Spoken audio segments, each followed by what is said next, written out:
secured funding from 18 federal agencies that form a governing team that oversees the development of the portal. Prior to coming to the National Park Service, she was the Federal Preservation Officer for the GSA, and for 17 years before that with the Department of the Army. Yes, sir. You were a soldier in the Army, or you were a civilian? I was a civilian. Okay. I was wondering when I was going to salute you there. Dr. Ramirez has a degree from Wheaton College in Massachusetts and graduate degrees from Yale University and the Cornell University in urban and regional planning. Before we welcome Constance to the podium, I'd like to introduce Dan. Buan, right? It's a UA instead of AU, which caught me, and I said, is that a typo? Buan. He was president and CEO of Buan Consulting. Dan is the president and CEO and founder of Buan Consulting, an enterprise solutions provider focusing on knowledge management and portal solutions to improve federal government efficiencies while offering world-class customer service. In his current capacity, Mr. Buan concentrates on providing portal solutions to government that provide better service to the citizen at lower costs. He has more than 18 years' experience successfully implementing new technology solutions in the federal government at such notable companies as IBM, Kodak, Autonomy, and RSI.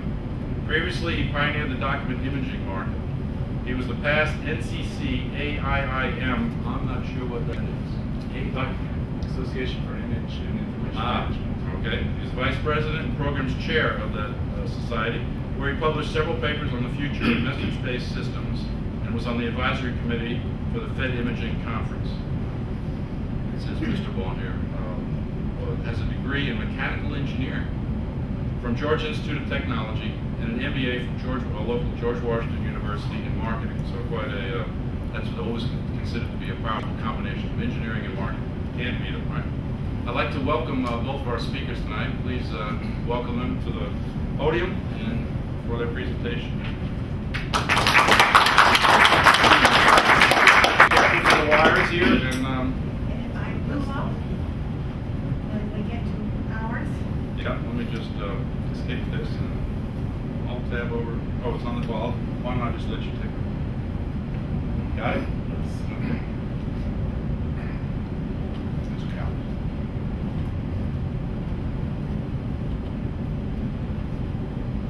Since there are others here besides my husband from Latin America, I thought I might just explain that I can't pronounce my last name either. The bad tells me that I've been married now for, I don't know, forever, and I still can't pronounce it, but if you want to do the English version, that is Ramirez. But the American version is Ramirez.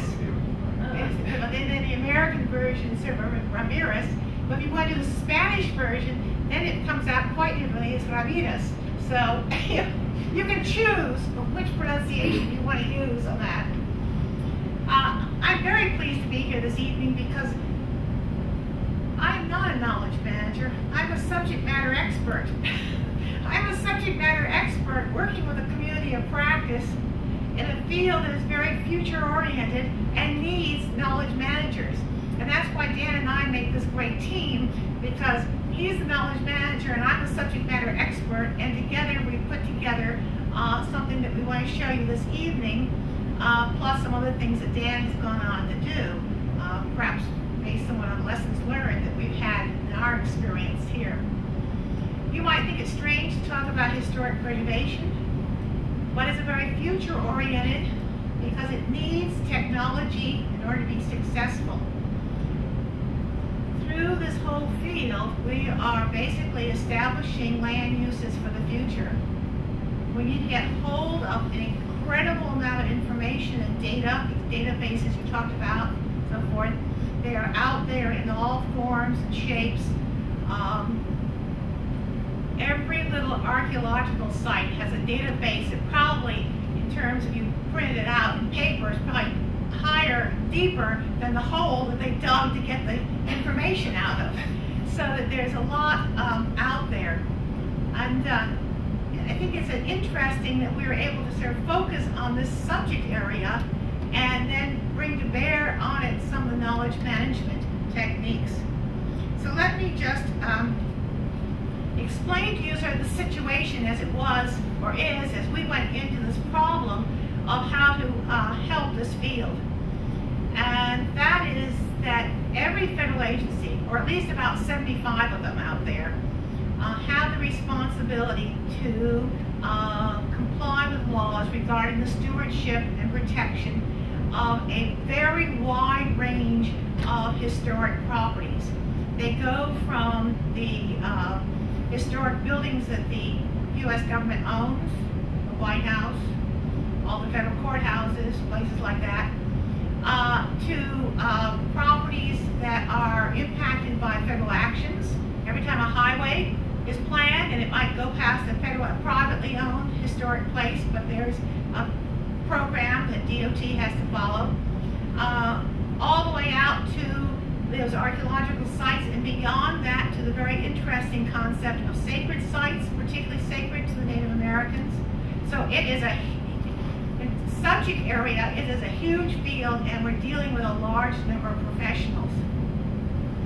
What's interesting is that while the federal government has this responsibility through lots and lots of public laws, executive orders, regulations, all that sort of thing, within the federal bureaucracy, there are only about 1,000 people who come to these jobs with previous education and experience. So most people are learning on the job.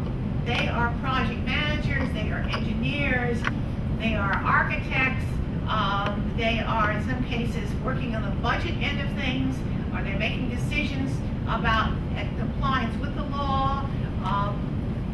You take all kinds of managers in the federal government, and a lot of them are making decisions that affect these historic places and cultural resources.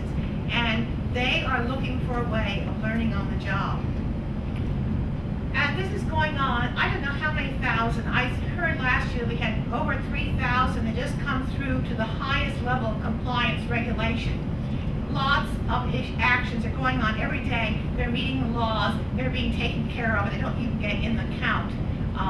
But this is a big business for particularly the land managing agencies, the permitting agencies, those two in particular, and then some of the agencies giving grants. So historic preservation may sound like a small field, but it has its fingers out both in subject matter and as it affects agencies and decision makers. So that was the situation. So what we wanted to do was try to help these federal agency managers and the contractors, of course, who are doing their work. You know, the federal government now is, they do lots of managers, but the work is done by the contractors, as many of you know. And so we had to have something that would help them also. And we really wanted to transform how these knowledge workers would find information. Before this, they would go to these 30-person seminars in hotel rooms.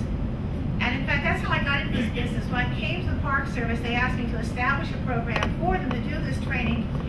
And so I did a little bit of arithmetic and figured out we have about 2 million federal workers, 30 people per classroom, 3-day classes. How many years before I want to retire? It was not going to work out to do classroom training on this subject, particularly because, as you may know, these offices are turning over about every 3 years. In the environmental field in general, if you go into an office in environmental area today and you come back 3 years from now, you'll be lucky to find anybody still working for that agency and that program that you have dealt with today. The turnover is about 30% per year.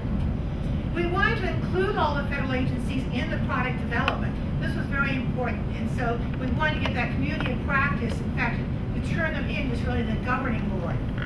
And we want to be able to deliver this when they need it. You know, the best training is not only to the right person, but in the right subject, but at the right time. It's when they need it. And we wanted to make sure that these laws, that we could do the best we could to make them easy to follow. And of course, fortunately for my job security, this is mandated by a public law that my program exists, and so we're helping the Secretary of Interior meet her legal responsibilities.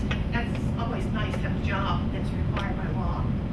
So what I've chosen to do this evening is to give you this little view into how Dan and I put this together for the National Park Service and its partners